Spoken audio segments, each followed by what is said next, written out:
Ladies and gentlemen, welcome to episode number 8 of your favorite podcast, Proper Modulation, with your hosts, Kurimanju, hey now, and a man whose next move is about to be his best move, Cheapy D. I was not planning on moving. I got to be honest with you, whatsoever. I was planning, this is going to be the most still I'm going to be today, this hour. Are you like stitched into that chair? Like when you do like a TV interview, you can't like move at all. You're like sewed into the chair.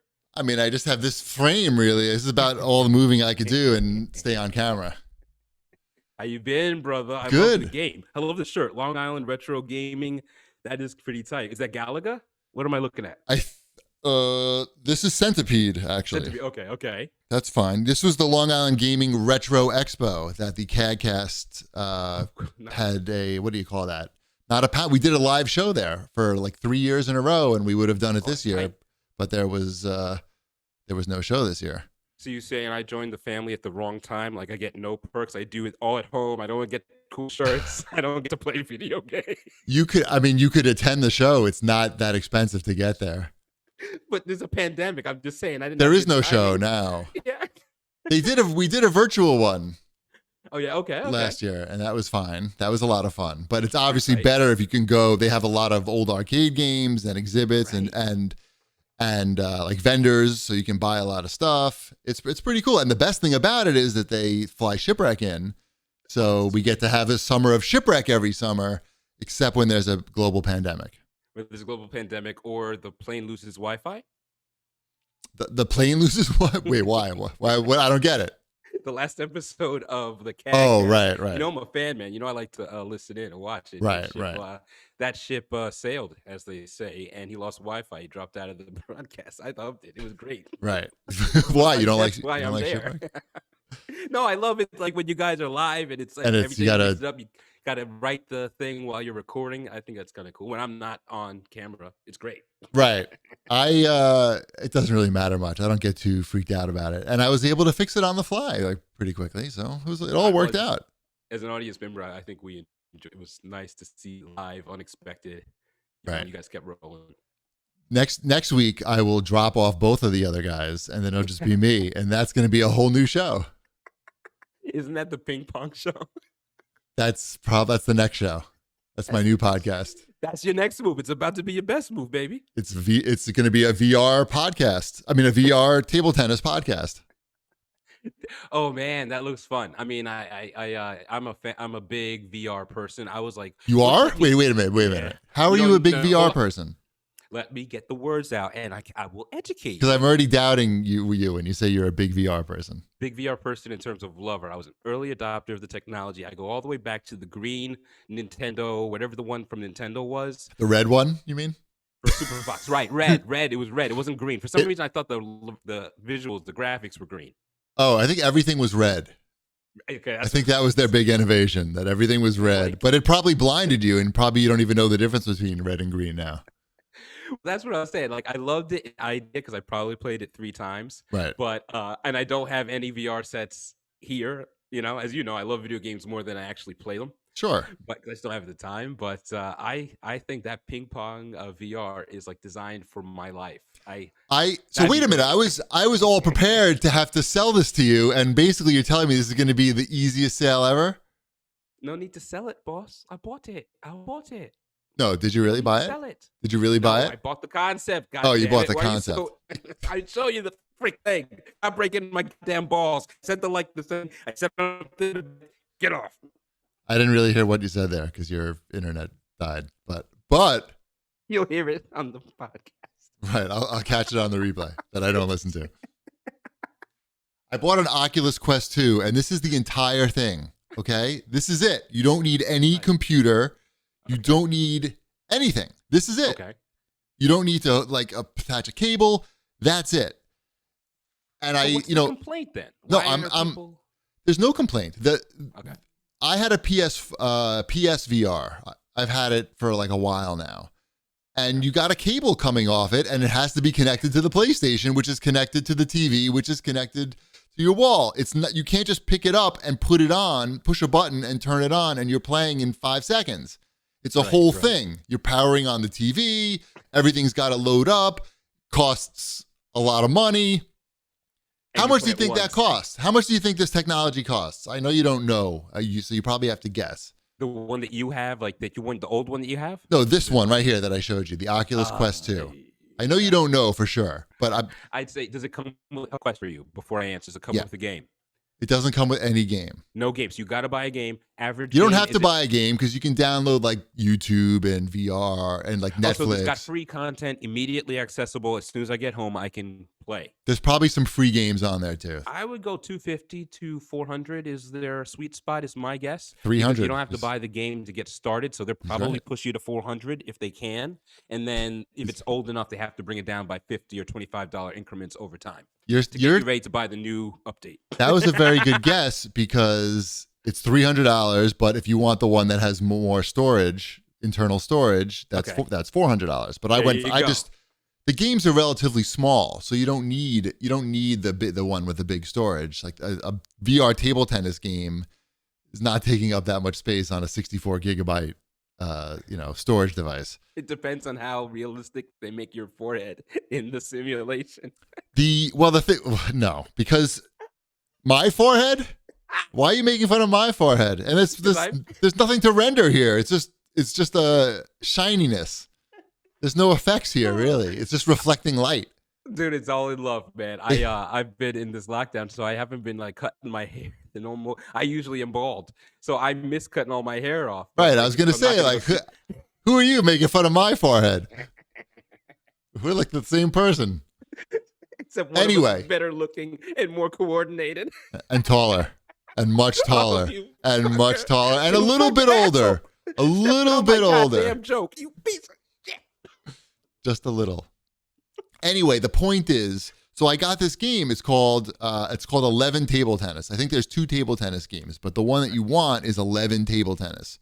Right. And it's got a full-on, it's like real physics. It's real. I mean, I play 2 hours a week. Right. It's unbelievable. And the killer feature of the game is that it's got an online multiplayer. So you can just easily sync up with somebody, and there's a rating system so you can see people who are in your ballpark, and there you can see their ping, which is obviously going to be important for ping pong. You got to have good ping. You don't know what that means, but you're not nerdy enough. Tell us. Why'd you tell us? It's only a podcast. No, you don't know what it means. Anyway. Because all 16 people listening know what it means. They do, but you don't, and you're never going to know. I'm not going to tell you. The point is the point to all of this. The multiplayer aspect makes it addictive because you can play a game of table tennis against somebody in 5 minutes. It's best 2 out of 3, and it's ranked, and that's all you really need to get the hook in, and you're getting great exercise. I used my Apple Watch. I burned 200 calories in 30 minutes, and I wasn't like, I just got the game. I was just like figuring it out. So the potential there as an exercise tool, I think it's really very good.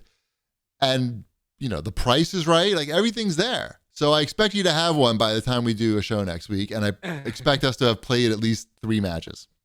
I would need to find some time in between watching the Snyder Cut for the 4th time. And No. There just isn't enough time in the day to involve any other hobbies aside from sleeping and eating and work. So, and I got to shave because this faux hawk won't keep itself. So between all of those activities, I don't think I'll be able to work in your ping. I've got too much pong. I've got too much pong and not enough ping. Is that what you were saying? You're not going to explain it to me, right?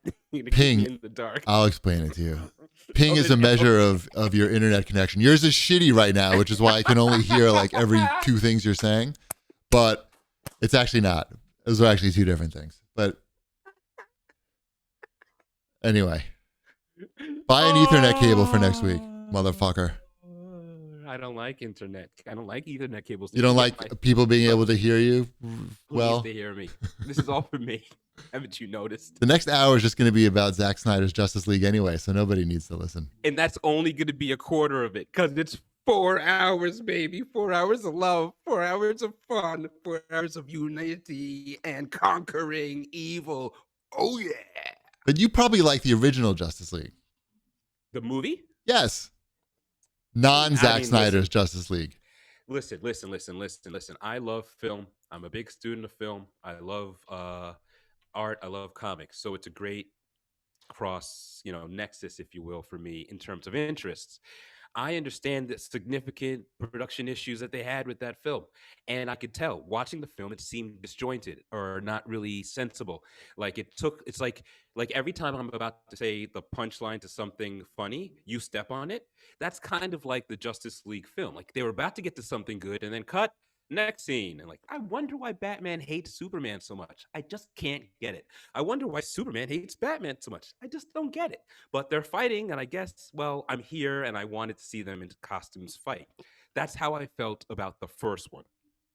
This one, I actually understand the talking, the reasoning behind it. When I'm talking about Batman versus Superman, the regular cut versus the Snyder cut that came out later, that's the same thing that happened with Justice League, the original, and then the Zack Snyder Justice League. That happened with the Batman versus Superman? There was a Snyder cut of that too? Yes, that actually made sense of why you see Clark Kent. I'm sorry, there's spoilers if you haven't seen it, but it's long ago that you shouldn't be spoiling that much, really.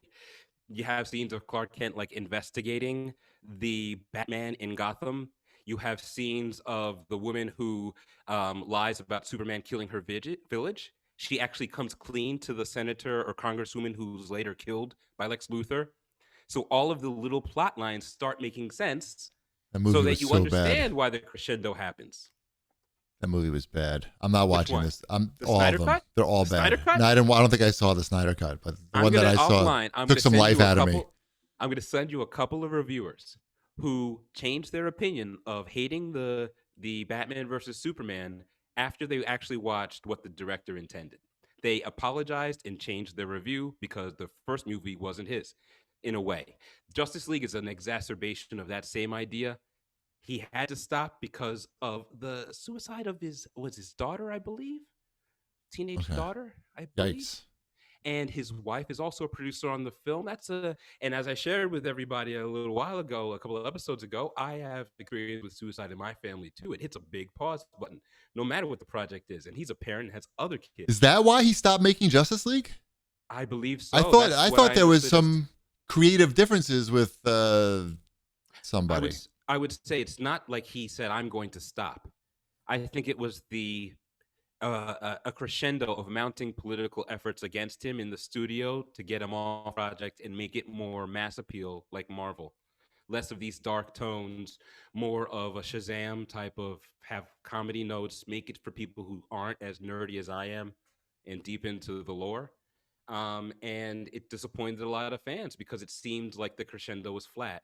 And to the degree of digitally changing one of the main characters' faces for the entirety of the film, you can spend. I'm gonna do it right now, like this, right? Exactly. Well, the funny part is it probably looks like my video on the Twitch. It's probably what it looks like. Yeah, no, your video is fine.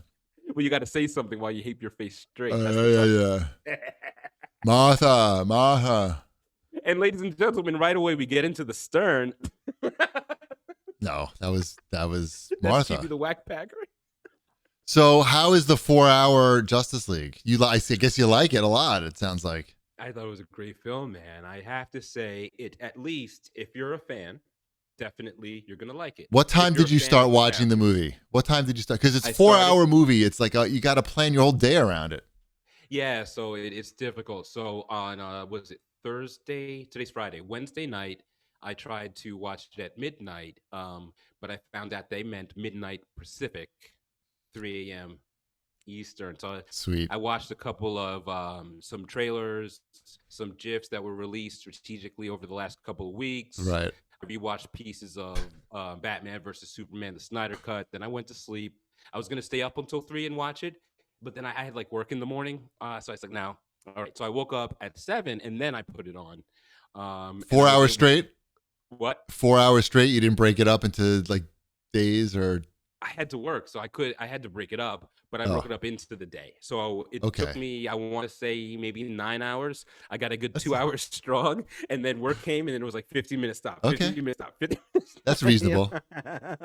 That sounds fine. It was, but I'm gonna watch it again tomorrow. And today I will pick a couple of highlights and watch a couple of reviews by trusted reviewers on YouTube.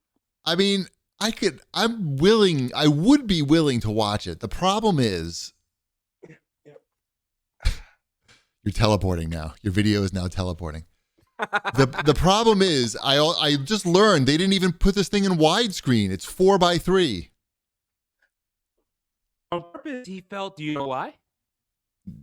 Because they didn't actually film these things. What? No, it's because when in the original he saw that the characters didn't look as epic as they were supposed to because he cut off half their body. So Steppenwolf is supposed to be 10 feet tall, but you don't get that impact of him being gigantic because half his body's cut off. So if you put it in this widescreen format, because it allowed them to be as larger than life as some of these characters as they are in the comic books. Right. Because in those comic book portrayals, you don't see 3/4 of Darkseid's body. You know? Right. You see the majesty of this guy versus this little puny human who's going to fight him, Batman or something, with a rope or something, you know? And it gives you that epic nature of the story. Can't they fix that with computers or something? Like, I feel like there's another solution there so that I don't have bars on my giant television. You're worried about bars. I'm trying to get my ping correct. We can solve this problem. It costs like $15, I think. And going to Amazon for 3 seconds. How do we set up a GoFundMe? Hey, I should do a cameo. Let's do a cameo.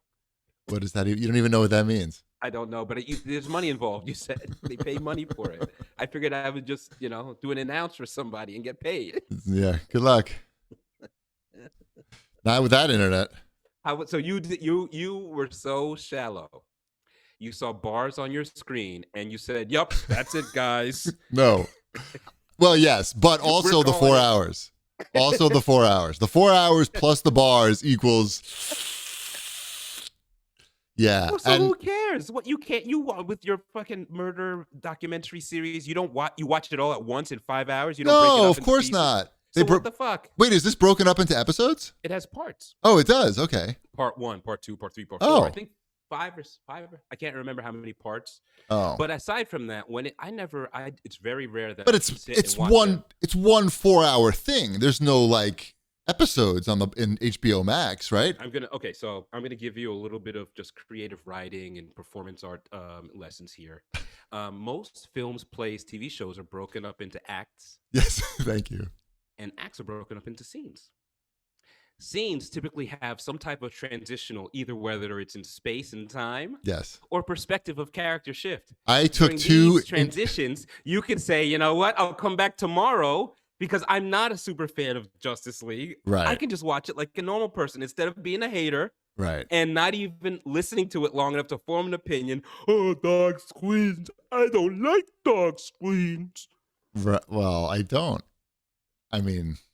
Oh, not dark screens. I'm sorry. Dark bars. Dark bars. I like dark bars, just not on the side of the picture when I'm watching TV. That's all. I like dark bars like dominoes or chocolate bars or pianos, like you like the Black Keys. You're a fan of that group. And I just look to my left and I have a black piano here, so that's I'm just looking around my room pulling it looking for black bars. I'm really falling in love with this open format show. Right. It's great. Good. I didn't listen to any Howard I did. I listened to the Amy Schumer interview when I was on my way to table tennis because I hadn't heard it before. I actually like Amy. I like Amy Schumer. Sorry. Maybe because she's from Long Island and she likes Bigelow's fried clams like I do. Why do you say sorry? Why people don't like her? Is she a lightning rod? I feel like yes. Okay. She is. She totally is. Especially to white men, I feel. Isn't she white? Yeah, but white men do not like Amy Schumer, I feel. I thought you said white men do not like women or something. What's that? I thought you were going to say white men do not like women. No. But why don't they like her? Does she make fun of white? Is she like a white, anti-white power or supremacy type of comedian? Or she's just progressive politically, and I feel like... Okay. Look, I'm generalizing when I say... Because I'm a white man and I like her. Right. So you're not the best person to ask why they hate her.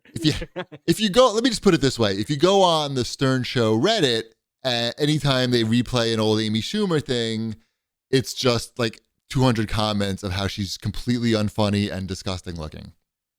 Just one after another.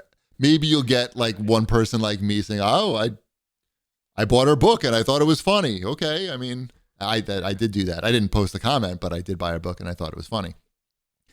But I don't know. I thought, and in her interview was okay. I think in a way, actually, like Howard sometimes, I think especially over Zoom, he maybe like zones out a little and like isn't picking up on some of her jokes and like sort of like jabs and things. But maybe he's also just phoning it in. Like it's hard to stay hungry, I feel, at that point, that's this point in his life. But well, anyway. You don't necessarily need to be hungry to enjoy. You're not hungry.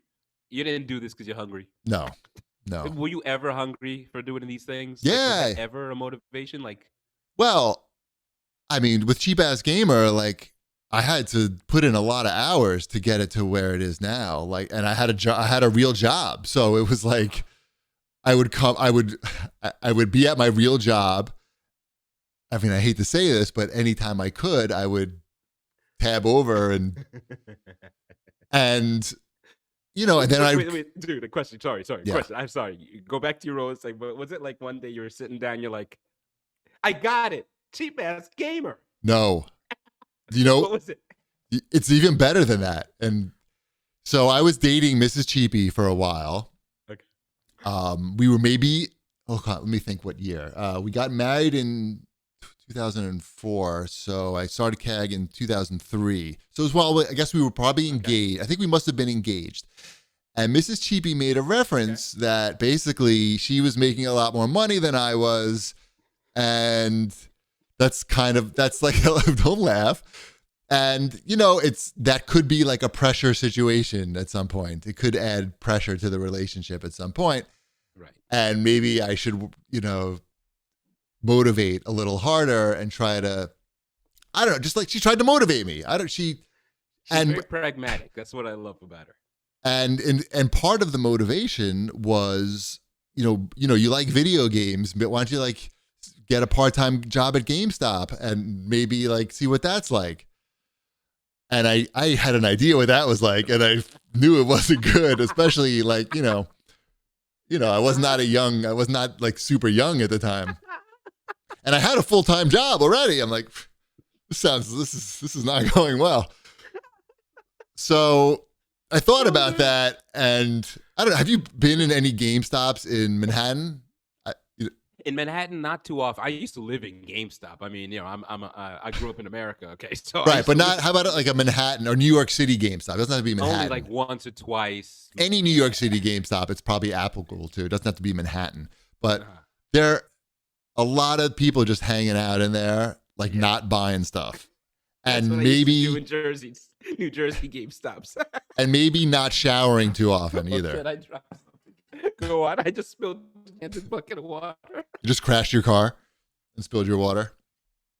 It's about to crash the computer quick before I burn the house down. Right. So you were at the GameStop.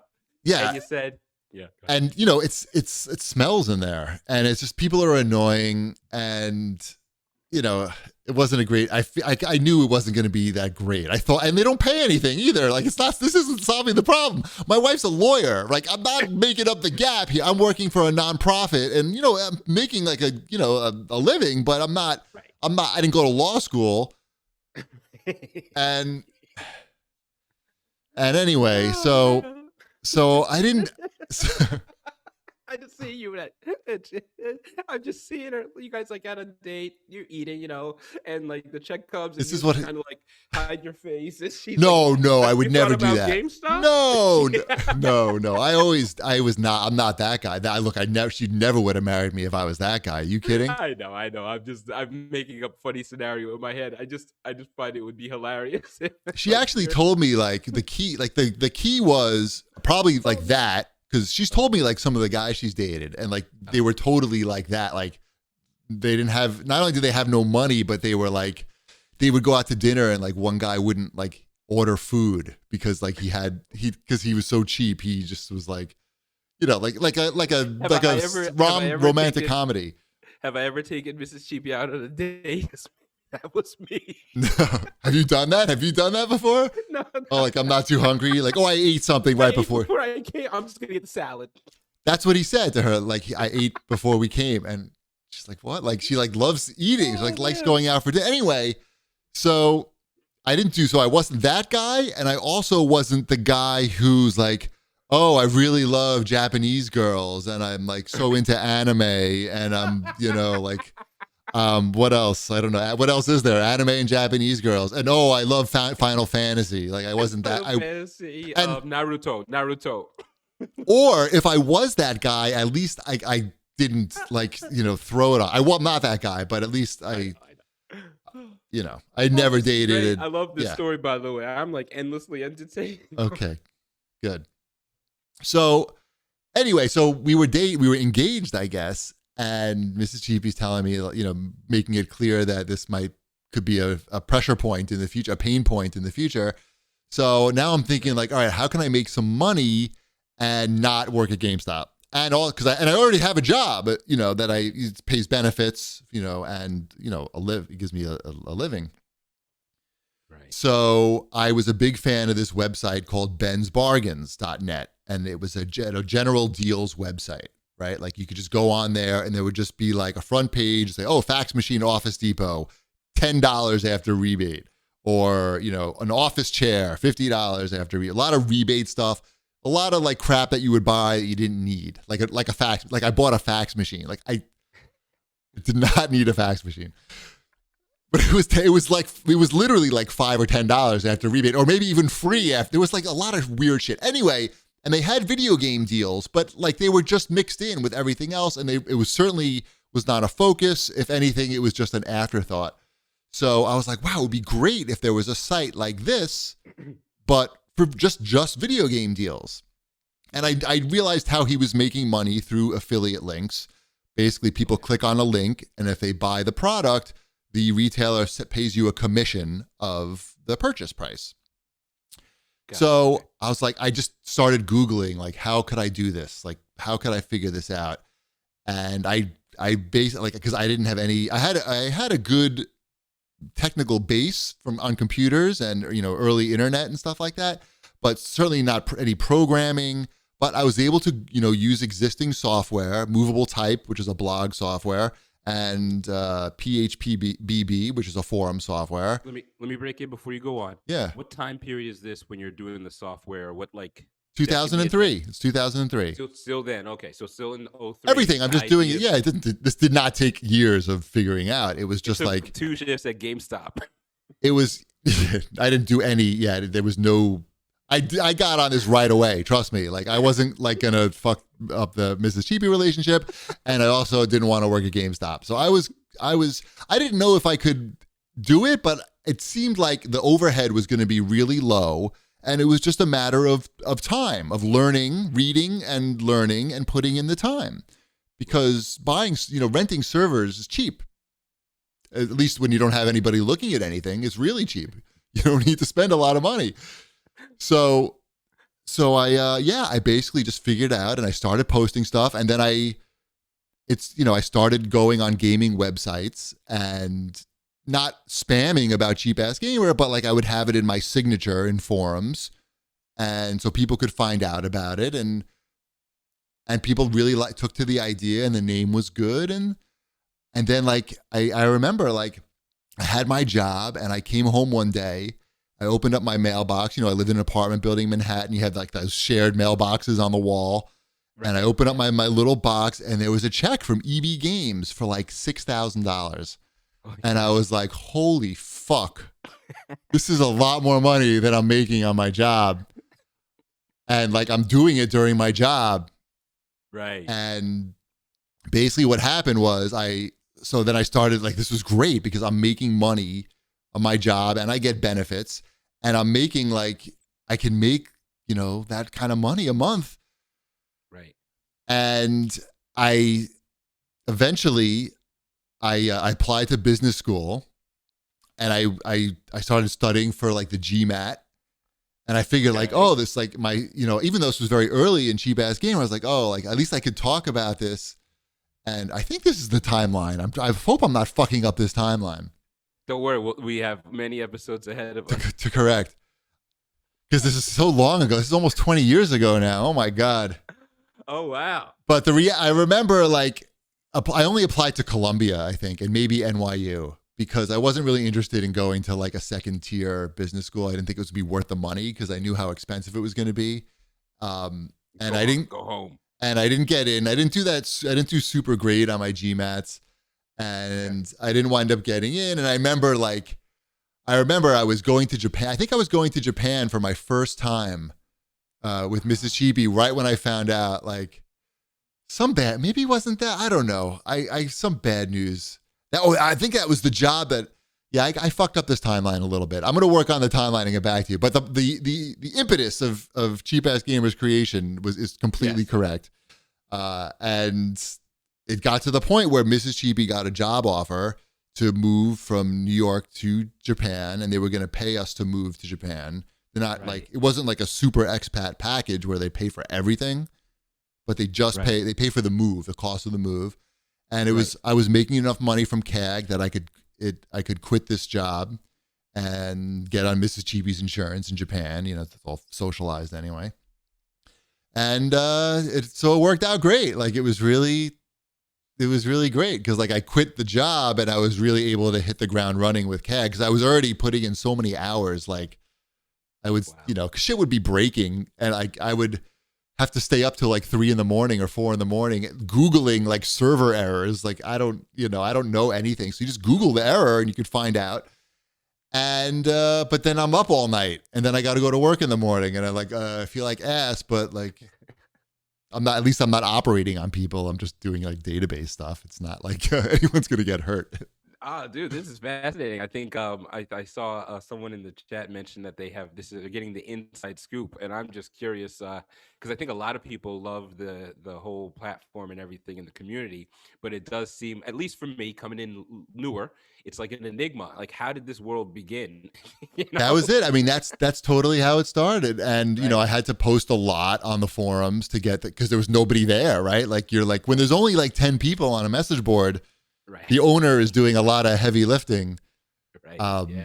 And eventually it got to the point where like I'm now like reposting stuff. Like, I'm getting yelled at because, hey, we already posted that. Like, you didn't see? Like, what's wrong with you? Well, how long before you, and you probably already said this, and I'm sorry if I blanked on it. How long before you started the podcast, the CAGcast? The CAGcast was in 2005. So that was right. The CAGcast was right before we moved to Japan. So we started the CAGcast in August of 2005, and we moved to Japan in like December or November or something, like September maybe. Right around there. So it's just a few months later. Okay. Yeah. Good stuff. Interesting stuff. I didn't know there was so much behind. There isn't. The magic.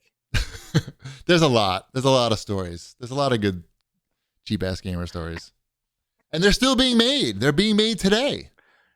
They're being made every week and Wednesday on 9 p.m. 9 p.m. Oh, yeah, Wednesday, 9 p.m., right. Yeah. Oh, man. Well, yeah, my brother. I didn't listen to... Actually, you don't know the CAG... Do you know the CAGcast origin story? Because it actually ties into this, like... No. Perfect. You don't even... Oh, my God. I was hoping you'd go there, but... I figured you knew it, and I didn't realize that it actually, like, super ties in, and you're really going to be... You'll be super interested in this. I'm trying to get it out of you, but you're making it hard. Say it. Well, I just feel like sometimes I'm talking too much, and maybe you'd like to talk about things. But this actually, you would really... No, I want to hear this. Okay. So, I get an email from some guy, right? Okay. Telling... And a stranger, but I immediately gets my attention because the email address is from buckwald.com. Holy crap. Okay, wait. So this is related to, what is the email about? What is it related to? Buckwald is, for those who know or don't know, what's his name? I forget his first name. They always call him Buckwald. Don Buckwald. He's Howard, Robin, Fred, and Gary's agent for many millennia. So being a huge Stern fan, I see the email address and I'm like, holy shit. Like, I know this. I know Buckwald, fucking Howard Stern's agent.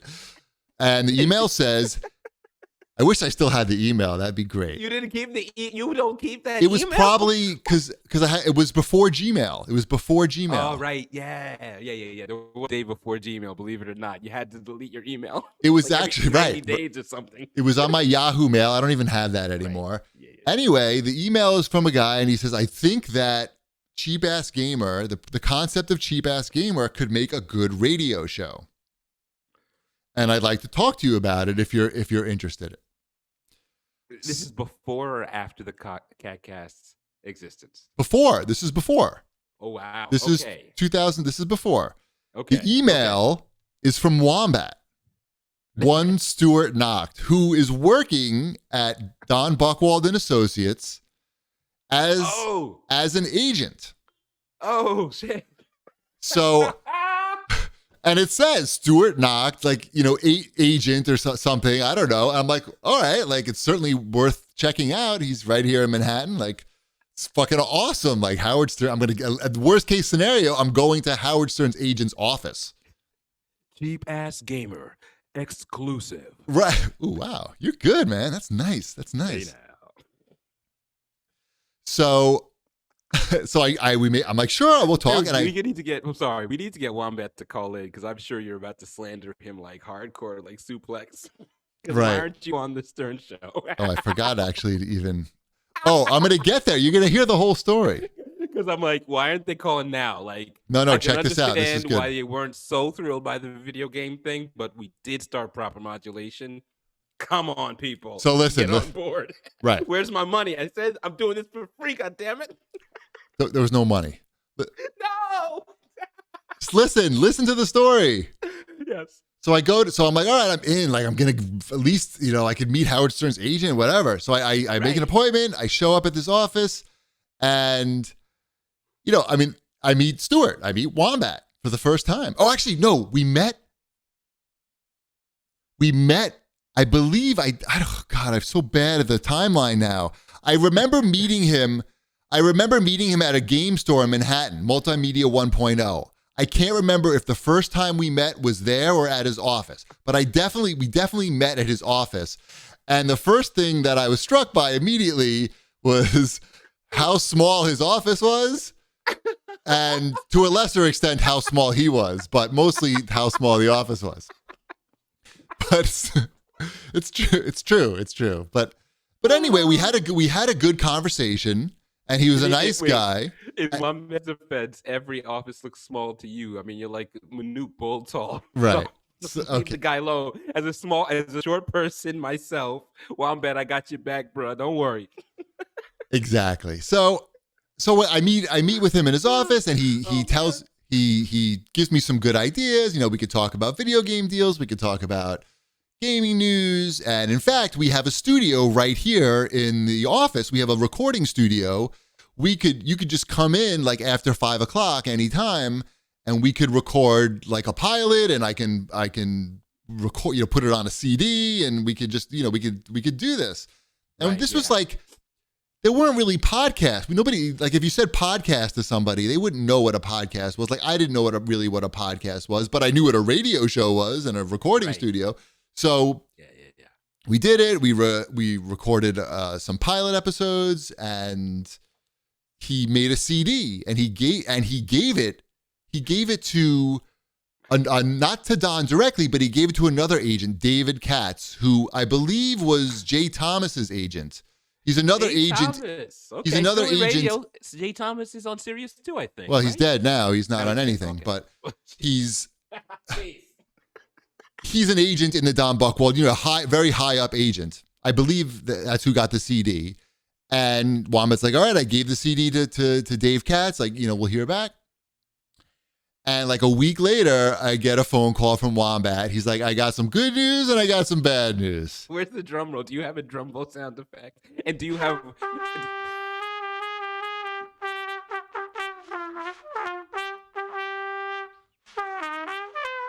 Okay, so I got the good news and I got the bad news.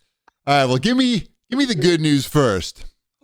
The good news is that Dave gave the CD to Don Buchwald, and Don Buchwald himself heard our show, and really liked it. He thought it was really good.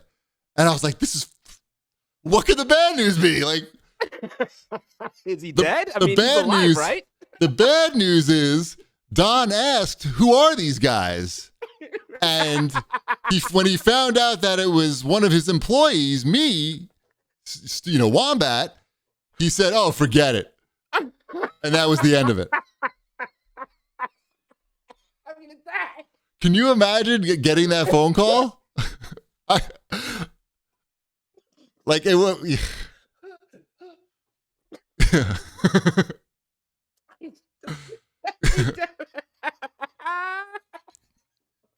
Yeah, that was a bittersweet moment. Mostly bitter.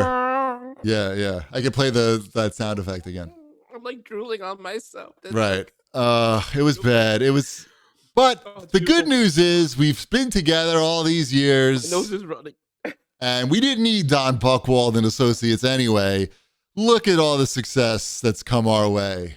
I think I'm sorry. I felt like a workout. It was great. Thank you for sharing that story. I think a lot of the listeners and fans of the CAGcast are enjoying hearing the inside story. I don't know. You maybe even shared it before with them, but for me, it doesn't come up that often. So we've been doing the CAGcast for 15 years. 17. What did I say? 15. 05 rather. 2005. So this is 16. This is years. Coming up on 16. Well, dude, if you guys got signed by Buchwald, okay, right? Odds are you wouldn't be 17 years, 16 years into it, because the first minute you didn't hit immediate success, you would have gotten cut, and then you guys would have been chasing this dream and ruining your lives financially. You're able to keep it in your lives. You're able to keep doing it, enjoy it, and have stability financially. I say win-win, man. I say Wombat, good on you for bringing him the best idea that I thought was his. Now I know it was yours. Right. It was not my idea. I mean, I didn't even because there was no podcast really then. Right. And then eventually we figured it. I looked around and we found out there were podcasts and we could take that and do the podcast. And then I moved to Japan shortly after, so we didn't use the studio anymore.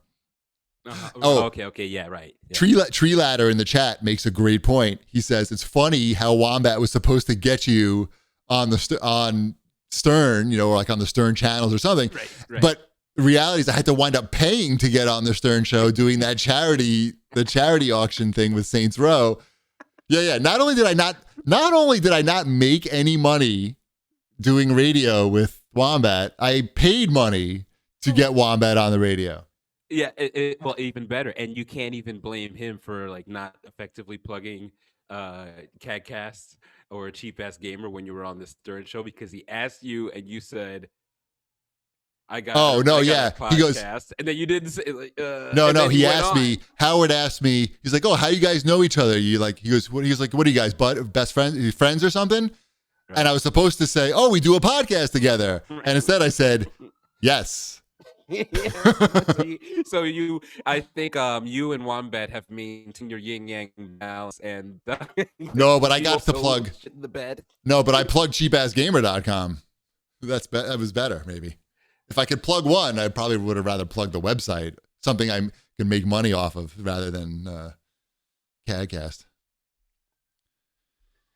I'm just trying to butter up Wombat so he can find that email address and say, hey, how about proper modulation? You're looking for a slot for that 1 a.m.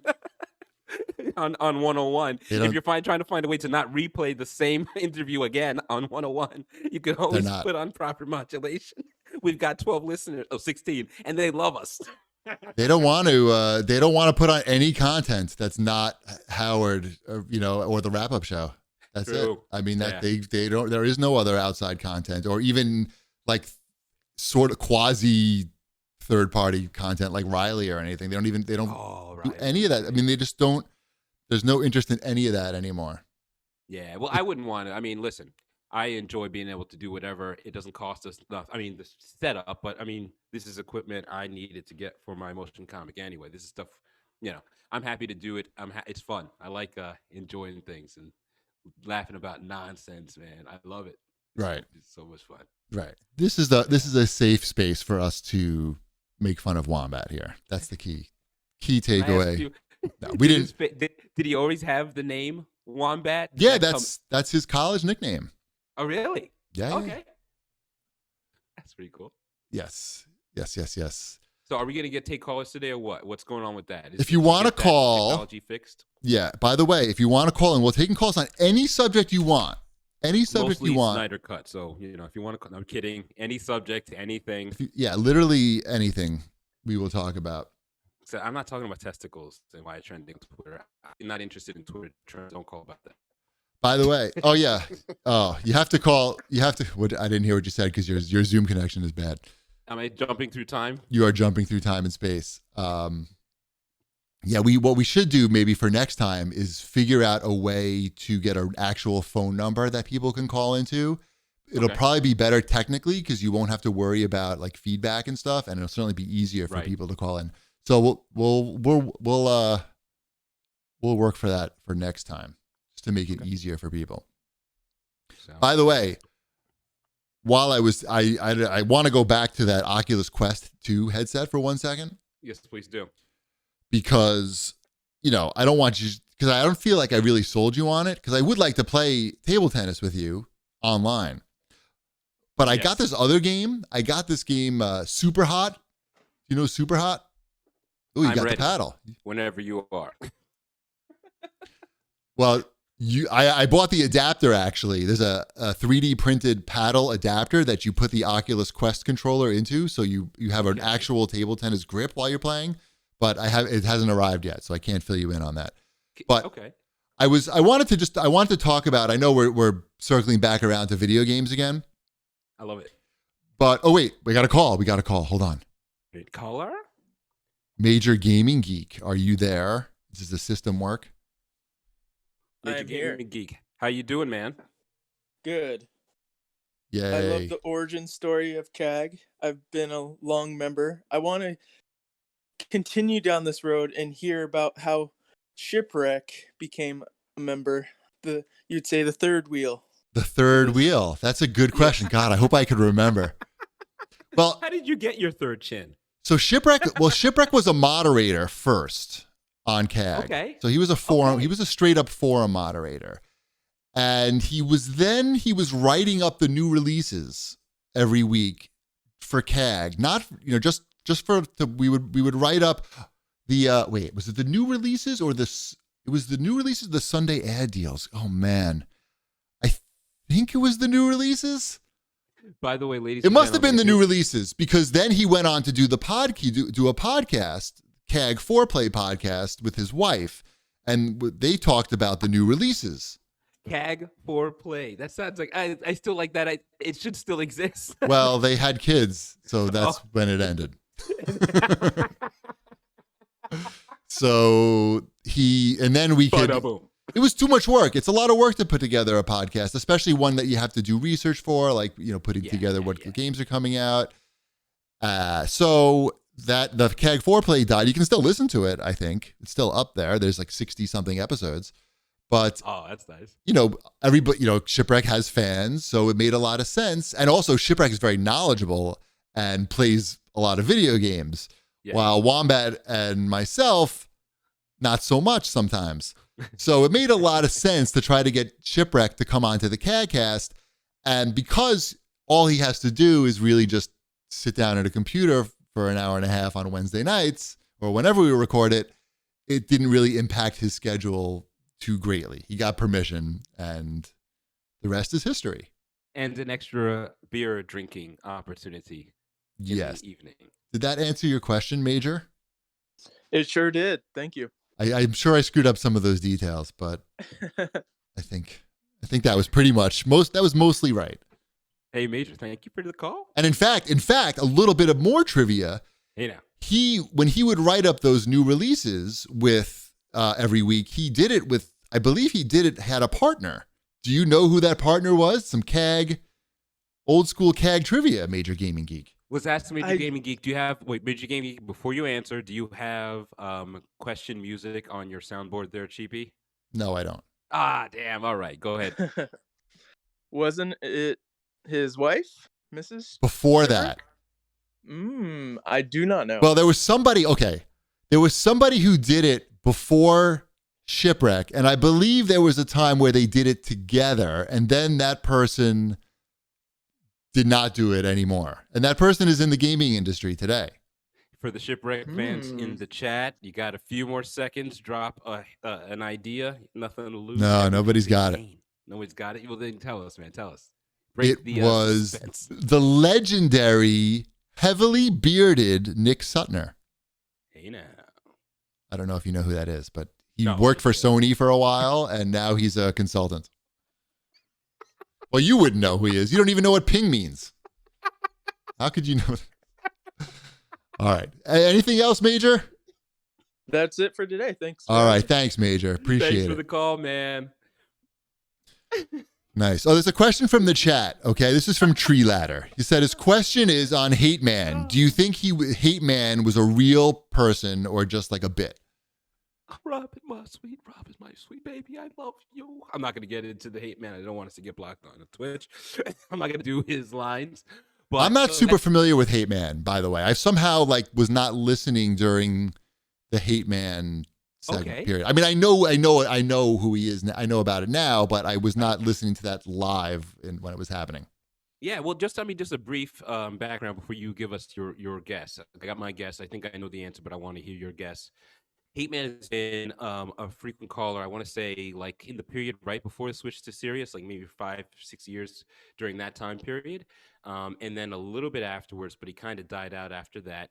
And he would call in with the most racist, very, very extreme racist and anti-Semitic lingo, such that it was like listening to Daniel Carver, but someone worse, and who looked like you'd think that he was probably some big tough mafioso by his accent. Wait, you're saying he's really worse than a Ku Klux Klan member? He's more racist. His speech was more racist than a Ku Klux, or more overt, maybe. I want to say that his vitriol came about. It was just so surrounded by violence so much that it outsurpassed not just a former a Ku Klux Klan member, Daniel Carver. He was a former Grand Dragon. Right. Klan, former leader of the Klan. Exactly. And Hate Man was even worse. However, everybody would get such a tickle out of it because he seemed like he was doing a bit, because it was so much in character. So that's the little background. What do you think, Cheapy? What's your... I mean, I'm not super familiar with him. I remember hearing some of the recordings. I mean, it's probably a real caller, I would say, if I had to guess. And our survey says you're right. Yes, it was a real caller. The reason I have good conviction on this is because they heard him calling into other radio shows. Artie and a couple other people would recognize his voice. Right. Like once or twice on the show when they were at Sirius, of Hate Man calling into a different radio show, just talking about sports, not saying anything racist. But guess what? The hosts of the radio show he was calling were not black. Right.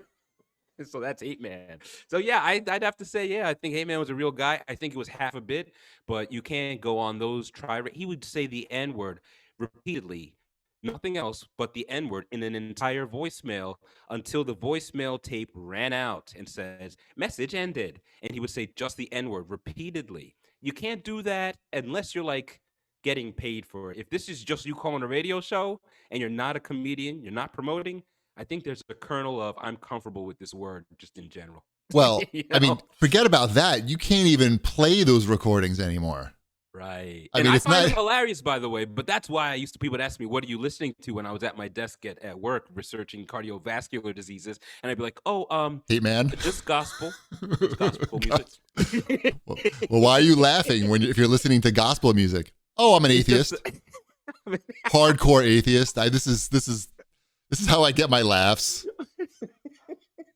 Meanwhile, speaking of atheists, what do you think of Brent on Twitter going in very hard on these Asian women that were killed, shot and murdered at the massage parlor? So disgusting. Brent is very insistent and like that this was not a race crime. This was a crime of religious repression and sexual repression, and that it had nothing to do with race.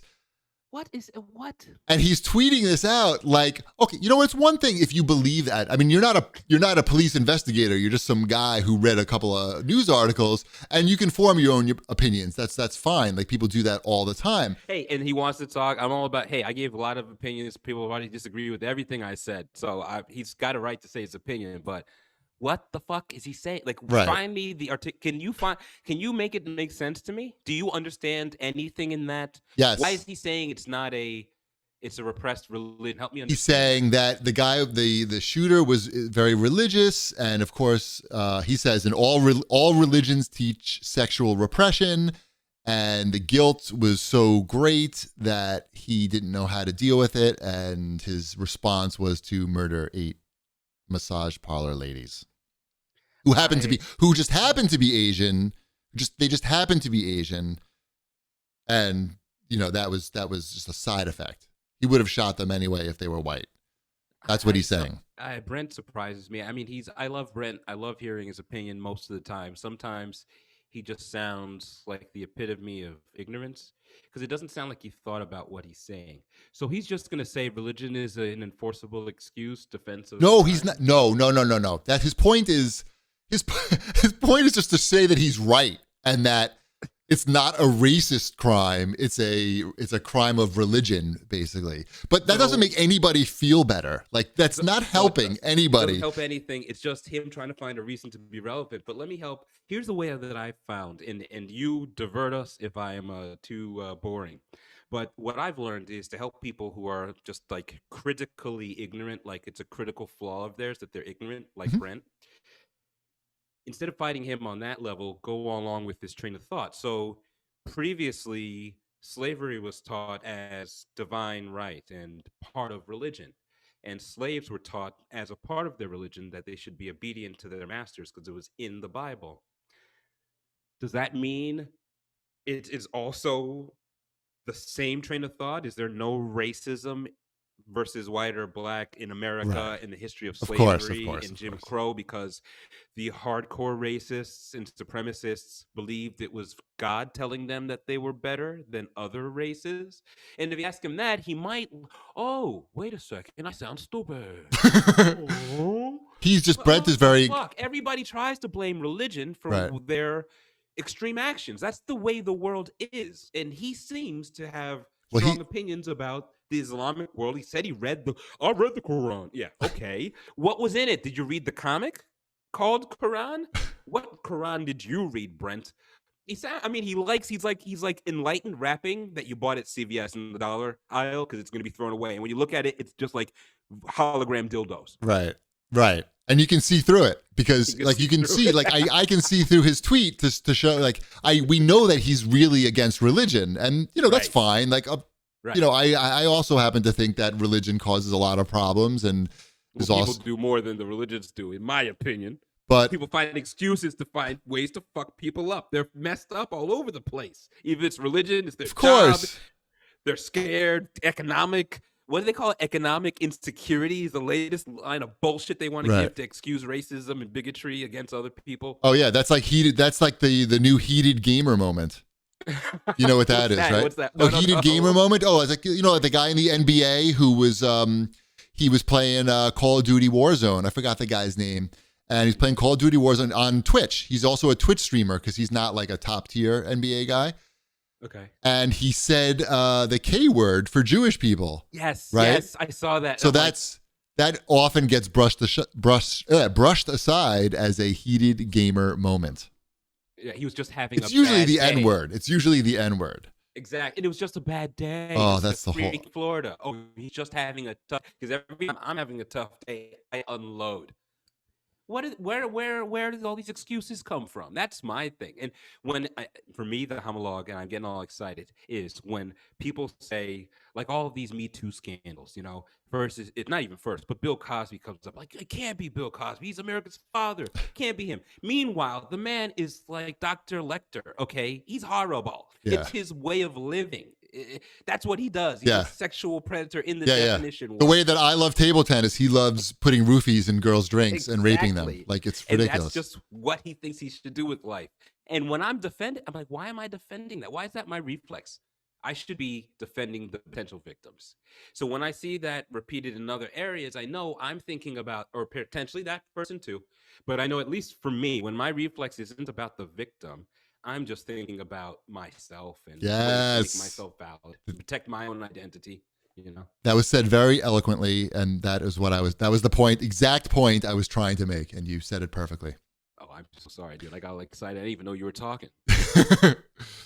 Or I think you just know Brent really well. I think we all know Brent really well. Too well. Way too well.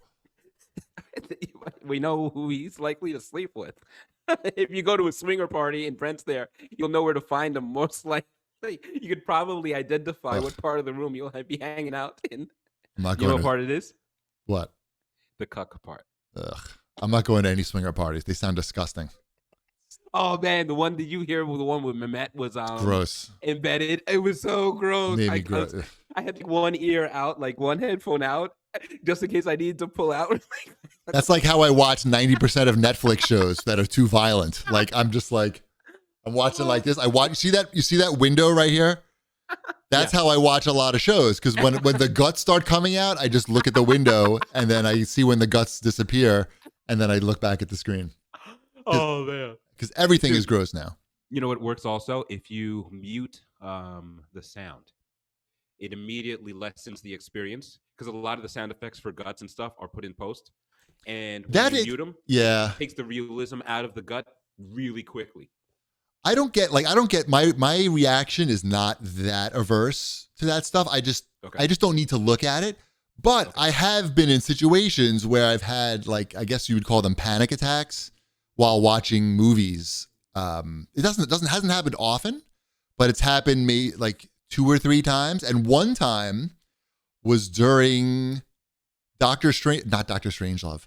Doctor Strange. Was it about the because when you said it was Doctor Strange, no, I could have sworn it was like, is it about the bodily fluids? Was it no, the bodily fluids? I love Doctor Strangelove.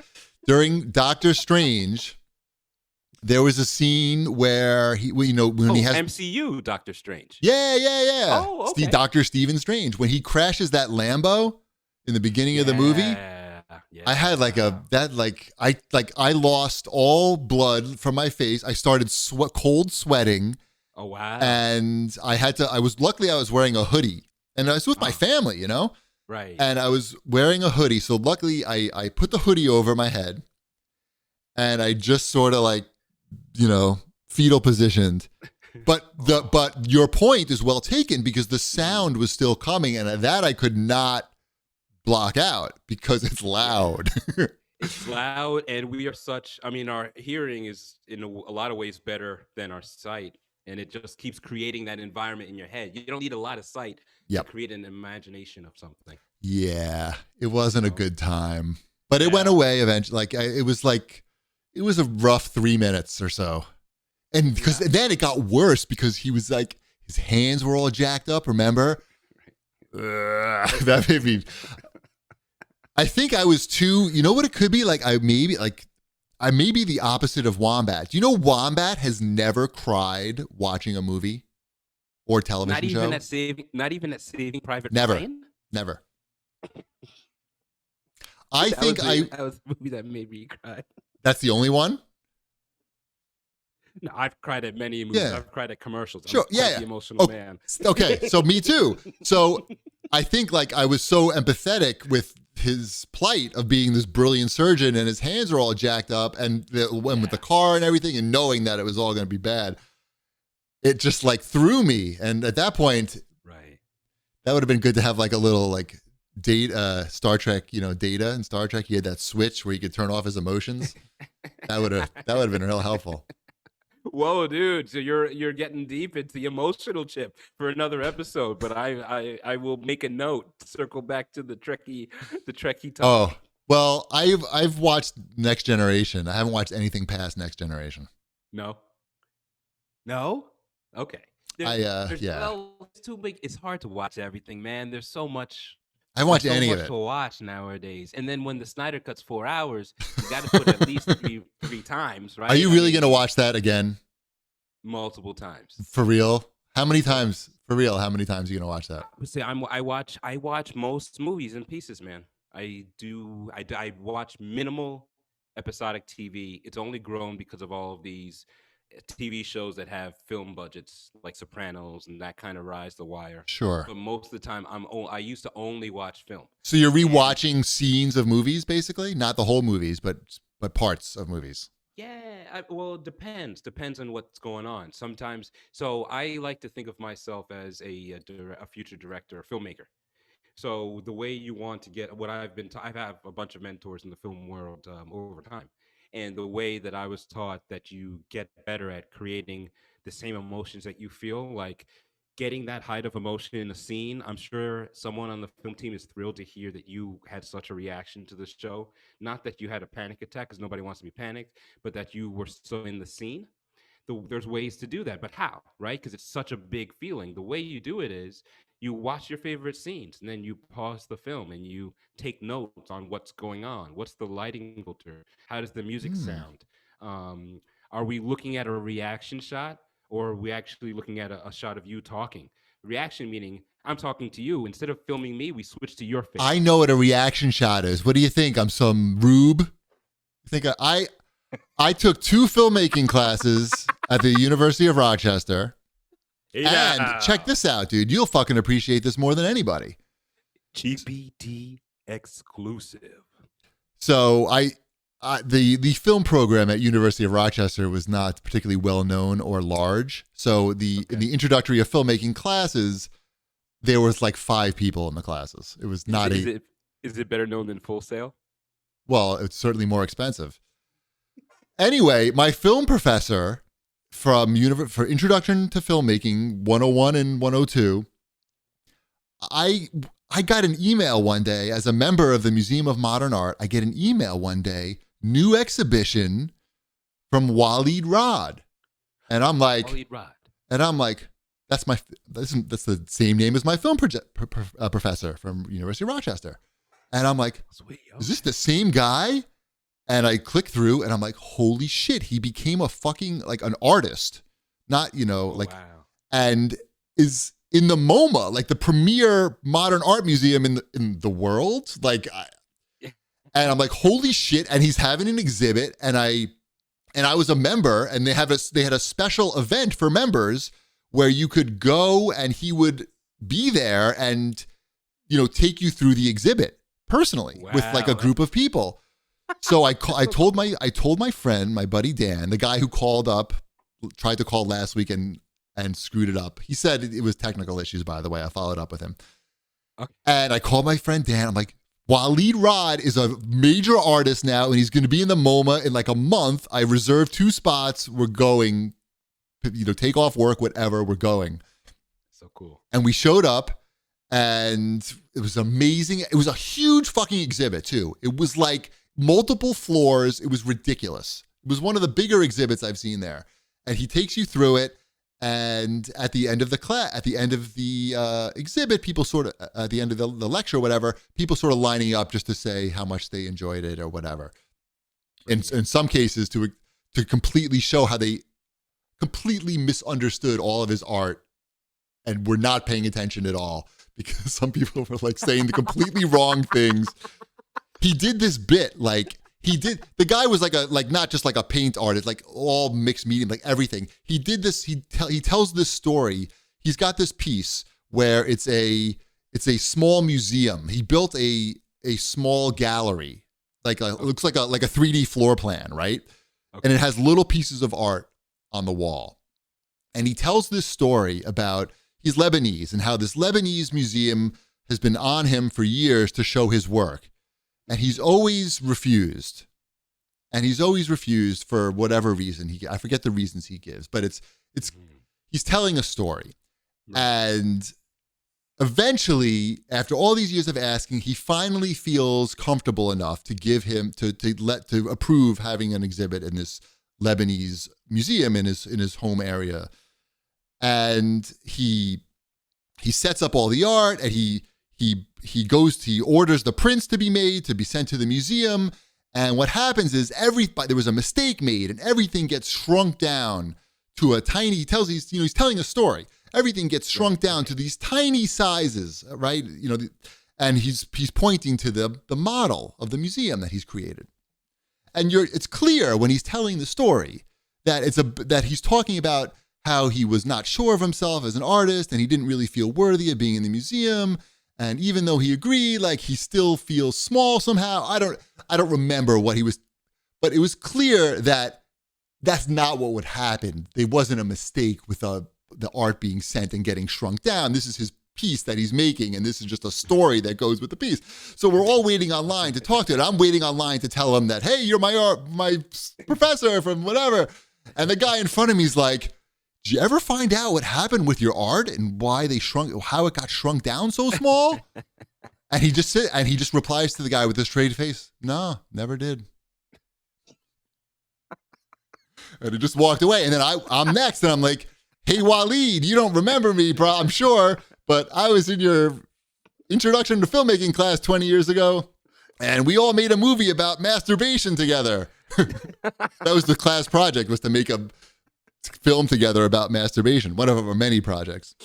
And he did not remember. He remembered, obviously, being a professor, did not remember me or Dan. Masturbation projects. And I probably should have kept my voice down because there was other people around. But honestly, like, I will say, like, I felt like, my parents paid a lot of money to send me to a private school right. And I was like, this is where, like, I saw, like, the money paid for itself. Like, who has that experience where I don't know, that will always stick with me, like, forever. I love it. I love it. The moment's a great place. Anyways, going to see any exhibit there is awesome, but when you have a personal tie, it really. And I was so proud. Like, I was so proud of this fucking guy. Like, who would have thought, like, this guy, like, I mean, we all went out, like, as a class to get beers. Like, he took us out for beers at a bar one time. He was, he was young. He was a young guy as a young professor. He was probably in his, like, 30s maybe at the point in time. And, we were all hanging out, and he was just, like, cool guy, like. Right. He was this fucking serious artist at the MoMA, like fooling people, literally fooling fools at the MoMA. Fooling fools. He was. Maybe we could. Do you still got the hookup? We could get a cheap ass gamer exhibit. I mean, I don't know what he's up to. I haven't really heard anything about what he's doing since that MoMA exhibit. But I once in a while I Google him just to see, like, if he's going to be around, because. That was like really one of the greater experiences in my life. Just having, I don't know. I felt so, like, happy I felt like I was touched by greatness somehow. You know what I mean? Like, yes. I'm sure like you've had experiences like that where, like, that was even more so than, like, meeting Howard, because that was just, like, a very shallow experience, even though it was, like, being on the show, but there was no, like, connection, or, like, he didn't really. Even though I feel like I've learned a lot listening to Howard over the years, just meeting him, I didn't learn anything really, or. Right. But you didn't collaborate with him. Well, we did. Collaborate with your teacher. Right. Well, and that's true. That's true. I will always have those audio clips of us talking on the Stern Show, me and Howard talking. It is pretty cool. No, I'm saying you collaborated with your teacher. I'm saying that's why it was a deeper experience. Sure. You have a film you made, and then you come 20 years later, the guy's still creating. Yes. Can we get that film on Twitch? Is that possible? Can we see the masturbation film? I don't. Do you know? I have one. I do have a film that I made in that class, actually, but not that film. Oh, we got to do a review party. Let's do a watch party. We'll do a simulcast. We'll watch it, and we'll live critique. I have to digitize it first. I have to take it to the library. What is that one? That one was called Take Your Chance. It's a short film. It was made on Super 8. It's only probably like a minute or two. Super 8. Wow. So we had to do this, and it's video game related, actually, and it's a political statement. Okay. It's a statement on video game violence. And it features the movie starts off with, like, some guys hanging out, and they've made this wheel, and on the wheel is all racial slurs, okay? And they spin the wheel, and it lands on one of them, and then it cuts to them, like, going out in, like, masks. Oh, I forgot a part of the scene. First, they're playing Mortal Kombat. The scene, it starts with them playing Mortal Kombat.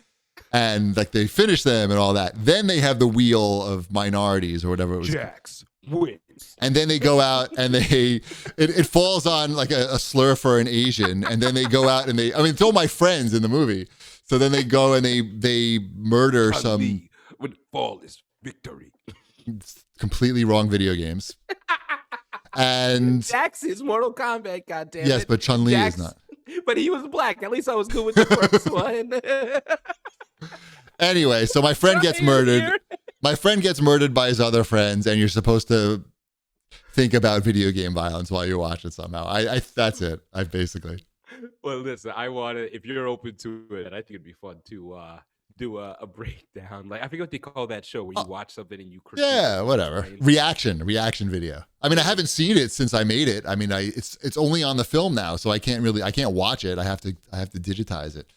Find a way to digitize it without watching it. Yeah, I can. I bring it to the library. Okay. They'll do it. And because I had a video of me at my friend's bar mitzvah when I was 13. He had like a setup there where you could make a music video with your friends. Oh, that's so cool. And then they give it to you on VHS tape. Oh. And so I had the VHS tape, but obviously no way to play it because my parents moved. My parents sold their house and they moved and they cleaned out all this stuff. So I got all these like movies and shit. So I took it to the library and they gave it back to me on a CD-ROM. But I bought a new gaming PC and it doesn't have a CD-ROM drive. So I have no way to play this fucking thing. It's the same as having it on VHS. I still can't play it. Oh, man. So I want to figure out I'm going to try to see if I can get the library to put that on a thumb drive for me or something. There's got to be some type of because you're reminding me now. I was on this, dude, you won't believe it. I was on this Japanese TV show. Yes. We have 2 minutes, by the way, and then I got a boogie. Oh, then that'll be our DTs. Yeah. Find out if I won this. It's an international Japanese singing contest. Wait, you signed up for an international singing contest? And I was on. What? Yes. And it was singing traditional Japanese music called enka. Yeah, I know. Oh my God. You have video of that? Yeah, I was on the show. But yeah, so I'm thinking to myself, I got to find it. That might be fun to make fun of. That's the music that people sing in Yakuza. Yeah, or in Kill Bill. If you guys have seen Kill Bill, there's a couple of great enka songs in that too. We got to see that. Yeah. Why don't we send that to me and we'll watch it on next week?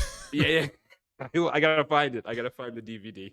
Then I gotta find something that reads DVDs. Okay, right, exactly. Right, I know. Same. We're in the same position. All right, I gotta wrap it up. I gotta take the kids to math. Yes. Let's remind everybody, follow us at Proper Mod Pod and subscribe to us on iTunes or anywhere else you want. We'll catch you later. Love y'all. Peace.